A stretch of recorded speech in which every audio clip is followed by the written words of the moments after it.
Ton entreprise ferme à Noël, ça se trouve elle n'a pas le droit, tu le savais. Je te racontais l'histoire, ça se passe chez une entreprise française. Ils avaient donc fermé pour les vacances de Noël. Eh bien, figure-toi que les salariés sont allés interroger les juges pour savoir si l'employeur avait le droit de le faire. Pourquoi? Pour la simple et bonne raison que dans la convention collective de cette entreprise, il était précisé que la fermeture annuelle de l'entreprise était estivale, soit entre le 1er mai et le 31 octobre.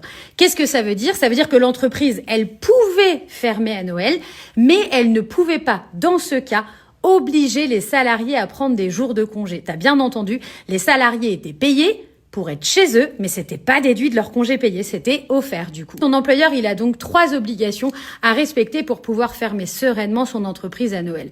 Première chose, t'informer de la période pendant laquelle les congés vont être pris dans l'année, au moins 2 mois avant l'ouverture de la période. Deuxième obligation, 1 mois avant la date de fermeture, tu dois avoir eu l'information. L'information, toi, personnellement, individuellement. Et troisième chose, eh bien, tu le vois, vérifier que la convention collective n'avait pas prévu autre chose. Et toi alors, est-ce que ton entreprise ferme for Christmas?